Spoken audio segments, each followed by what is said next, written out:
Olá, boa noite. Começa agora o Jornal da Justiça desta terça-feira, 12 de janeiro. Justiça Federal em São Paulo nega pedido da Defensoria Pública da União para novo adiamento do Enem. Para a juíza Marisa Gonçalves Pucci, as medidas adotadas pelo INEP são adequadas para minimizar o contágio pelo coronavírus e viabilizar a realização das provas. A Defensoria Pública já recorreu da decisão. Esse é um dos destaques da edição de hoje. Você confere também. Supremo decide que norma do Amazonas que obriga a notificação para vistoria no medidor de energia é constitucional. Presidente do STJ diz que pedido de revogação de prisão domiciliar de ex-prefeito do Rio deve ser julgado pela Justiça do Estado. Relatórios de auditoria externa descartam irregularidades na votação eletrônica das eleições municipais de 2020.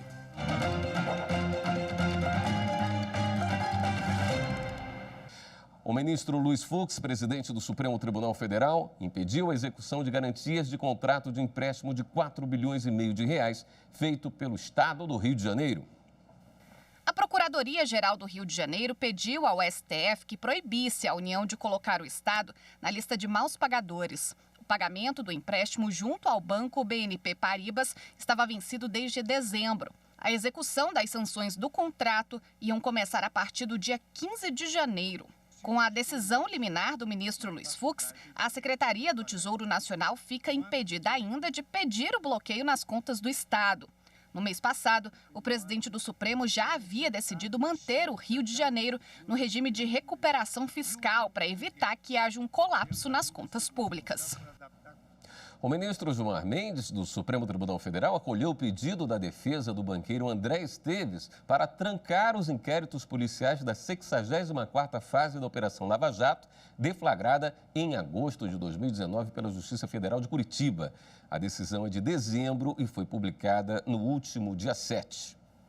O entendimento do ministro Gilmar Mendes é de que as simples declarações de um delator, no caso do ex-ministro da Fazenda Antônio Palocci, sem elementos externos e confirmação, não podem ser suficientes para a ação de busca e apreensão contra André Esteves, ocorrida em agosto de 2019.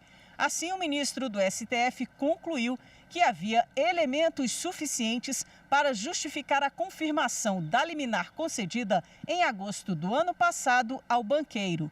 Relembrando que as medidas foram determinadas pelo juízo da 13ª Vara da Lava Jato para investigar suposta prática de crime envolvendo o projeto de exploração do pré-sal e a venda de ativos da Petrobras na África. No entanto, conforme o ministro Gilmar Mendes, as medidas foram realizadas com base em fundamentos genéricos e inadequados. Por maioria de votos, o Supremo Tribunal Federal decidiu que normas do Amazonas que obrigam a notificação para vistoria no medidor de energia é constitucional. O julgamento foi realizado no plenário virtual da Corte. A Associação Brasileira dos Distribuidores de Energia Elétrica questionava a norma, argumentando que somente lei nacional poderia dispor sobre regime de concessionária de serviço público federal e sobre os direitos dos consumidores desses serviços. A associação também sustentava que a exigência afeta diretamente os custos de prestação do serviço. A maioria dos ministros votou pela improcedência da ação, por entender que lei estadual não fere competência da União para regulamentar a matéria. Para o relator do caso, o ministro Marco Aurélio, a norma trata de direito do consumidor, que tem o direito de ser avisado previamente da vistoria. Para ele, nesse caso, os estados têm a chamada competência concorrente. O PSDB entrou com uma ação no Supremo Tribunal Federal em que questiona a possibilidade da Justiça Eleitoral modificar decisões da Justiça Comum sobre inelegibilidade. Quem tem os detalhes é a repórter Fernanda Porto.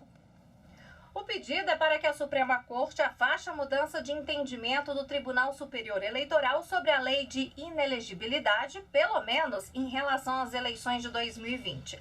Para o Partido da Social Democracia Brasileira, o PSDB, a mudança na jurisprudência do TSE, que passou a permitir à Justiça Eleitoral alterar decisões da Justiça Comum sobre inelegibilidade de candidatos, vai contra duas súmulas da Corte. A súmula 24, que não permite o recurso especial eleitoral para reexame de provas, e a súmula 41, que deixa claro que não cabe à Justiça Eleitoral mudar decisões quando demais órgãos do Judiciário já julgaram casos sobre inelegibilidade. A ação ficou sob a relatoria da ministra Carmen Lúcia. O governador de Mato Grosso, Mauro Mendes Ferreira, entrou com uma ação no Supremo Tribunal Federal contra a lei estadual que fixa cotas para pessoas com síndrome de Down em concursos públicos do estado. A norma que reserva o percentual de 2% das vagas para portadores da síndrome havia sido promulgada pela Assembleia Legislativa após a derrubada do veto do governador. Apesar de reconhecer os motivos louváveis, o governador sustenta que a imposição aos órgãos públicos da obrigação de constituir equipe multiprofissional para avaliar candidatos não poderia ter origem em iniciativa parlamentar, pois a matéria é de iniciativa legislativa privativa do chefe do Poder Executivo. Ao pedir a concessão de liminar para suspender a lei estadual, Mauro Mendes sustenta que a medida também causará transtorno administrativo ao Estado, que terá de reservar, além do percentual de 10%, já fixado pela Lei Complementar Estadual a todas as pessoas com deficiência, mais 2% de vagas exclusivamente às pessoas com síndrome de Down. A ação foi distribuída ao ministro Ricardo Lewandowski. E veja a seguir, nova fase da Lava Jato apura suspeitas de lavagem de dinheiro em mercado imobiliário e de artes. Os detalhes depois do intervalo.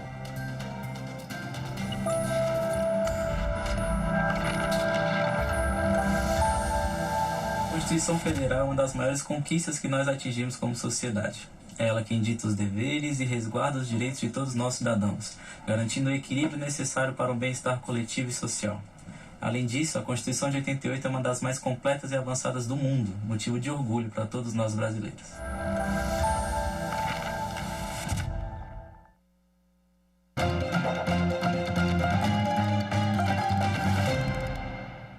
O presidente do Superior Tribunal de Justiça, ministro Humberto Martins, entendeu que a Justiça Estadual deve analisar a revogação da prisão domiciliar do ex-prefeito do Rio de Janeiro, Marcelo Crivella. Repórter Michele Chiapa tem os detalhes. Com o fim do mandato, o ex-prefeito perdeu o foro por prerrogativa de função no Tribunal de Justiça do Rio de Janeiro. Esse é o entendimento do presidente do STJ. De acordo com o ministro Humberto Martins, para evitar a supressão de instância, o pedido sobre a revogação da prisão domiciliar de Crivella deve ser encaminhado para análise ao primeiro grau de jurisdição. Vale destacar que no último mês de dezembro, o ministro Humberto Martins substituiu a prisão preventiva do então prefeito do Rio, que havia sido decretada pelo Tribunal Estadual, pelo regime domiciliar com uso de tornozeleira eletrônica. Na ocasião, Crivella também foi proibido de manter contato com outros denunciados e foi determinada a entrega de telefones, computadores e tablet. A resposta do presidente do STJ está relacionada ao novo pedido feito pela defesa do ex-prefeito, que alegou que o término do mandato tornaria desnecessária a manutenção da prisão domiciliar e as demais medidas cautelares. O ex-governador do Rio de Janeiro, Sérgio Cabral, foi condenado pela Justiça Federal a mais de 11 anos de prisão por esquema de corrupção envolvendo obras em rodovias do Estado. Outras 4 pessoas também foram condenadas pelo juiz Marcelo Bretas. Na sentença, o magistrado afirma que Cabral foi o principal idealizador das fraudes e teve uma prática criminosa altamente reprovável.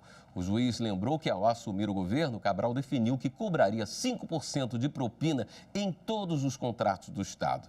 Com essa última condenação, a soma de todas as penas do político já ultrapassa 332 anos de prisão. Eu disse no início que o ex-governador do Rio havia sido condenado a 11 anos de prisão. A mais 11 anos de prisão, então.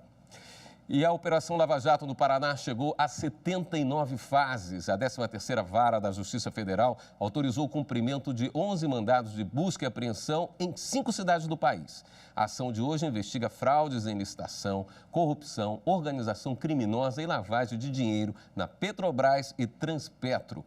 Entre os alvos estão os 2 filhos do ex-ministro de Minas e Energia, Edson Lobão. Os mandados mobilizaram cerca de 70 policiais federais e 10 auditores da Receita Federal. As buscas e a apreensão foram realizadas de forma simultânea em Brasília, São Luís do Maranhão, São Paulo, Rio de Janeiro e Angra dos Reis. Foram apreendidos documentos, computadores, carros de luxo e até um helicóptero. Mas o principal foco foi a apreensão de mais de 100 obras de arte. As investigações apontam que o grupo recebia a maior parte da propina em dinheiro vivo. Para lavar a quantia, os criminosos compraram imóveis e obras de arte subfaturadas. O grupo realizava pagamentos por fora. Segundo a Receita Federal, os valores de algumas obras de arte chegaram a ser declarados até 530% abaixo dos preços praticados nas galerias de arte. Os policiais relatam ainda que em 2007, um apartamento de luxo foi comprado por R$1 milhão em espécie. Em menos de 2 anos, o mesmo imóvel foi vendido por 3 vezes mais. Para a polícia, há indícios claros que comprovam fraudes em licitação, corrupção, organização criminosa e lavagem de dinheiro na Petrobras e Transpetro. Segundo as investigações, entre 2008 e 2014, mais de R$12 milhões teriam sido pagos em propina para grupos políticos e altos executivos das estatais.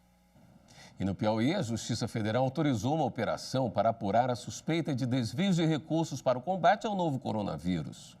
Hoje estão sendo cumpridos 18 mandados de busca e apreensão. E desde o começo da pandemia, a Secretaria de Saúde do Estado do Piauí firmou diversos contratos sem licitação com 3 empresas que fornecem insumos, medicamentos, equipamentos hospitalares e até mesmo materiais para edificação de hospitais temporários. Tudo isso era custeado pelo Fundo Nacional de Saúde e o Ministério da Saúde. O valor da fraude ultrapassa aí R$33 milhões. A Polícia Federal investigou os crimes de fraude à licitação, falsidade ideológica e organização criminosa. Em Pernambuco, o Ministério Público Federal conseguiu na Justiça manter medida cautelar que impede a empresa investigada na Operação Desumano de fechar novos contratos com o poder público.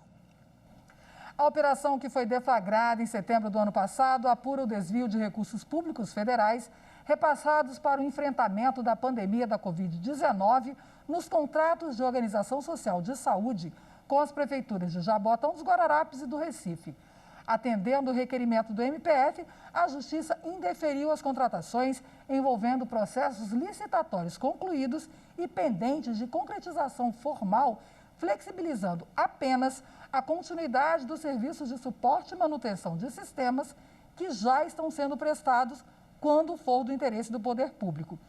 A decisão leva em conta que no pedido de flexibilização feito pela empresa, não foi apresentada qualquer prova de que o serviço é imprescindível.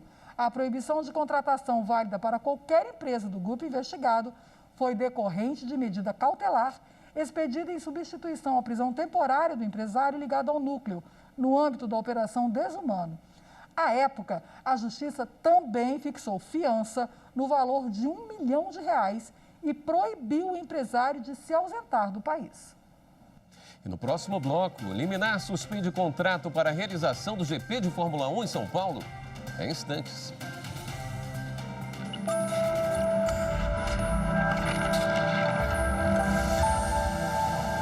O Brasil adotou como forma de Estado a federação, o que se pode constatar pela leitura do artigo 1º da Constituição Federal, segundo o qual a República Federativa do Brasil é formada pela união indissolúvel dos Estados, dos municípios e do Distrito Federal.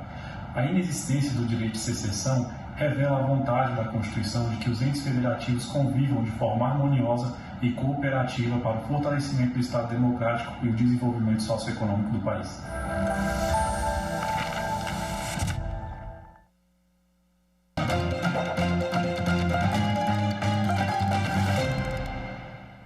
Relatórios de auditoria externa descartam irregularidades na votação eletrônica. Os documentos que estão disponíveis no site da Justiça Eleitoral detalham procedimentos da votação paralela realizada no primeiro e no segundo turno das eleições de 2020. O trabalho foi feito pelo Grupo Maciel Auditorias, empresa contratada por licitação que realizou auditorias durante a votação paralela em todos os tribunais regionais eleitorais do país, no primeiro e no segundo turno das eleições de 2020. As urnas que são usadas nos testes são sorteadas e retiradas das sessões eleitorais um dia antes da eleição. Uma votação fictícia é feita em local público no mesmo dia e hora em que os eleitores vão às urnas. O teste de integridade acontece assim.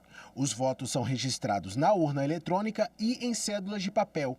Ao final da votação, os auditores verificam se a soma dos votos eletrônicos e manuais é a mesma. Os números também devem ser iguais aos emitidos pelo boletim de urna. Tudo fiscalizado por representantes de partidos políticos, da Ordem dos Advogados do Brasil, do Ministério Público e de qualquer interessado. Na votação paralela realizada durante as eleições municipais 2020, nenhuma divergência foi encontrada entre a contagem manual dos votos e os dados apresentados na zerésima da urna e no sistema informatizado. Uma equipe de auditores especializados foi contratada para fiscalizar a atuação dos servidores da Justiça Eleitoral durante todo o processo. Vale lembrar que esta é apenas uma das muitas auditorias realizadas no sistema eletrônico de votação. Desde que ele foi implantado em 1996, nenhuma irregularidade foi comprovada. O presidente do Superior Tribunal de Justiça, ministro Humberto Martins, indeferiu um novo pedido do Ministério Público do Rio de Janeiro para interditar a Avenida Niemeyer, na capital fluminense. A avenida liga os bairros do Leblon a São Conrado, na zona sul da cidade do Rio. O local já havia sido interditado em 2019 por decisão do Tribunal de Justiça Estadual após um temporal que provocou deslizamentos de pedras e muita lama. Em março de 2020, o STJ atendeu a um pedido da administração municipal e determinou a reabertura da via. Agora, o Ministério Público entrou com pedido de reconsideração dessa decisão. Mas, para o ministro Humberto Martins, o pedido foi baseado em notícia veiculada na imprensa, sem elementos concretos para justificar a interdição. O presidente do STJ também destacou que o município do Rio apresentou o laudo técnico atual do último dia 5 de janeiro, no qual há informação técnico-científica no sentido de que não há nenhum risco para quem passa pelo local com a continuidade da liberação da avenida. A Justiça de São Paulo suspendeu o contrato de R$100 milhões da Prefeitura da capital paulista com a empresa para a realização do Grande Prêmio de Fórmula 1 nos próximos 5 anos. O juiz Emílio Emiliano Neto, da 7ª Vara da Fazenda Pública da capital, atendeu a pedido de liminar em ação popular movida contra a Prefeitura. Para o magistrado, a ausência de licitação e o sigilo imposto pelo município sobre o contrato justificam a suspensão do vínculo. Agora, a Prefeitura de São Paulo tem 5 dias para apresentar a cópia integral dos documentos relacionados ao contrato e informar todos os pagamentos efetuados às empresas contratadas. Cabe recurso da decisão. Você certamente já recebeu aquelas ligações chatas de telemarketing. Em São Paulo, um consumidor conseguiu na justiça indenização após receber 52 ofertas de empréstimo num só dia. No Espírito Santo, outro consumidor foi indenizado após receber 270 ligações em um só dia, fazendo cobranças. Saiba agora o que fazer para cobrar seus direitos em casos de importunações assim. A publicitária Isabelle Santiago conta que durante um mês não teve sossego. Ela recebia mais de 10 ligações por dia de uma empresa de internet. Mesmo eu falando que não tinha interesse, mesmo eu sendo cadastrada no Não Me Incomode, eles ficavam retornando. Por diversas vezes eu falei que não queria o serviço. O Brasil ainda não tem uma lei federal para impedir que as empresas de telemarketing entrem em contato com o consumidor de forma insistente para oferecer produtos e serviços. Mas alguns locais saíram na frente. O Distrito Federal, por exemplo, instituiu em 2019 uma lei que limita o horário e a quantidade de ligações e mensagens. O telemarketing só pode ser praticado de segunda a sexta-feira, das 9 da manhã às 8 da noite, e aos sábados, das 9 da manhã à 1 da tarde. As empresas não podem fazer mais do que 3 chamadas telefônicas por dia para um mesmo consumidor. Essa mesma lei criou o cadastro Me Respeite. O consumidor entra na página do PROCON do Distrito Federal na internet e indica os números de telefone e as empresas de telemarketing que estão entrando em contato de forma insistente. O PROCON procura a empresa e determina que ela não faça mais contato com o consumidor. Hoje, nessa lista, nós temos mais de 44 mil números cadastrados, né? Então, para as empresas, os números instalados não vão poder oferecer esse tipo de serviço. Após o cadastro dos consumidores, passados 30 dias desse cadastro, as empresas não vão poder mais oferecer esse tipo de serviço. Para muitos consumidores, o jeito é recorrer aos tribunais. A Justiça de Santos, em São Paulo, condenou uma financeira por danos morais. Ela deve pagar R$ 5.000 a um consumidor que recebeu 52 ofertas de empréstimo num só dia. No Espírito Santo, uma empresa de TV por assinatura e internet também terá que indenizar um consumidor em R$ 5.000. Ele recebeu, veja só, mais de 270 ligações de cobrança no mesmo dia. O advogado Jefferson Roseno recomenda que o consumidor reúna o máximo possível de provas. Produzam-se prints, fotos dessas ligações, sobretudo gravações, de uma forma que possa identificar de quem está partindo desse tipo de ligação. Unido dessas provas, procura-se um advogado para dar entrada na justiça comum ou podendo ajuizar a demanda até mesmo nos juizados especiais de pequenas causas. Esta edição do Jornal da Justiça fica por aqui. Para você, uma boa noite. Até amanhã.